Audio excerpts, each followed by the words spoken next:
De façon générale, la justice transitionnelle vise à établir ou rétablir la justice et l'état de droit à la suite des crises profondes ayant donné lieu à de graves violations des droits humains. Il y a d'abord la vérité à une personne, ma vérité et la vérité ensemble. Pour ces victimes-là, il faut savoir ce qui s'est réellement passé sur le terrain. C'est le devoir de l'État de chercher cette vérité-là.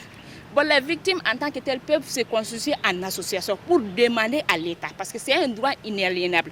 Tout commence par la vérité, par la recherche de la vérité. C'est le premier pilier de la justice transitionnelle. Une fois que les faits sont établis, la vérité est établie, qu'est-ce qu'il faut faire? C'est la justice qu'il faut rendre. On se rend compte que les faits sont établis par rapport à telle violation des droits humains. Il faut que la justice soit rendue. Et comme je l'ai dit, nous savons qu'au Mali, nous avons la justice classique, qui est la justice institutionnelle.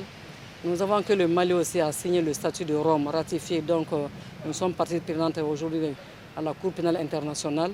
Le droit à la justice n'est autre que, une fois que la vérité est établie, que les intéressés soient, en tout cas, les intéressés entrent dans leurs droits. Leurs droits, ça veut dire quoi?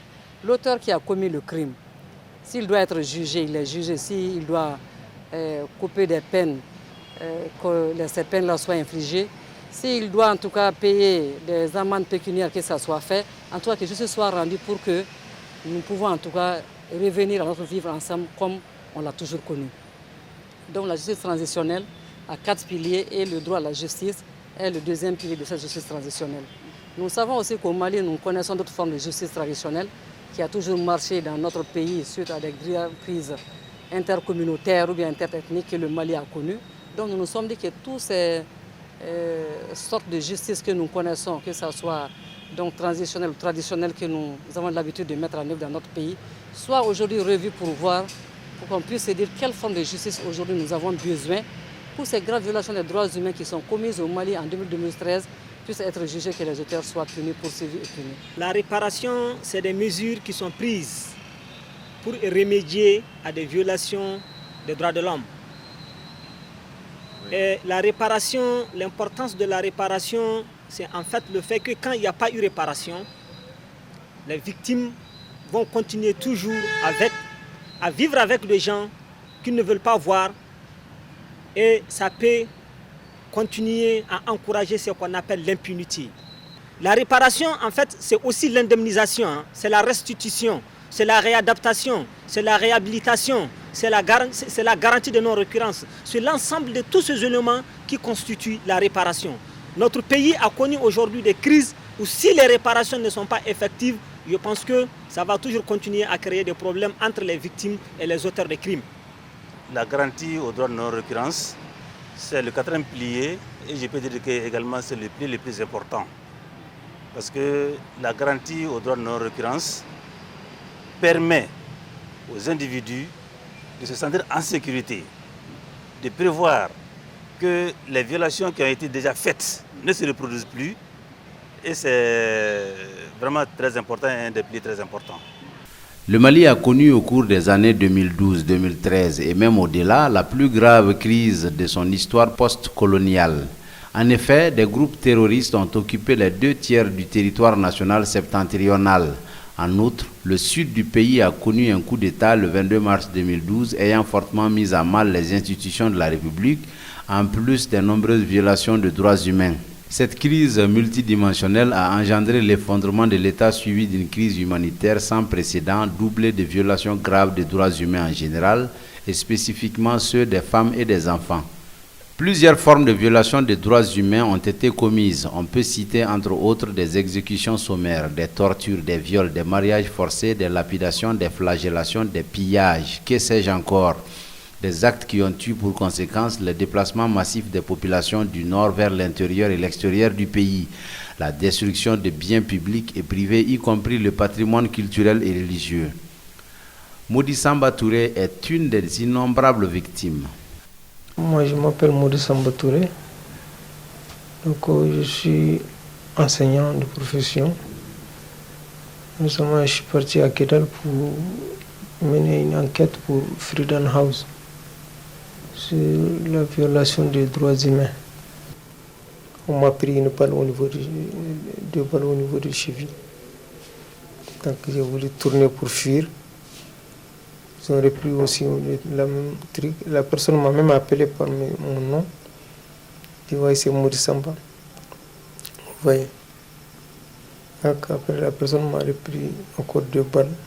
Quelques balles au niveau des fesses là qui ont choisi jusqu'à atteindre le fémur. Dans son rapport publié en 2015, le réseau des défenseurs des droits humains au Mali, RDDH, a documenté environ 1000 cas sur 2 années de travail. À travers le projet, des organisations de la société civile malienne œuvrant dans les domaines des droits humains ont été identifiées et regroupées en réseau des défenseurs des droits humains RDDH avec l'appui des partenaires pour établir une base de données sur les graves violations des droits humains afin d'assister les victimes et de lutter contre l'impunité, gage d'un processus de réconciliation nationale apaisé et réussi. Plus de la moitié des victimes recensées sont disposées à porter plainte afin d'obtenir réparation des préjudices à elles causés. À côté d'elles, il y a des victimes qui ne sont pas disposées à porter plainte, parmi lesquelles un grand nombre affirment ne pas avoir confiance en la justice actuelle. Et il y a un autre groupe qui est réticent à porter plainte. De fait, la stigmatisation au sein de leur communauté et par peur des représailles de leurs bourreaux avec lesquels ils cohabitent. Les victimes du Sud comme du Nord s'organisent et attendent que justice soit rendue avec impatience.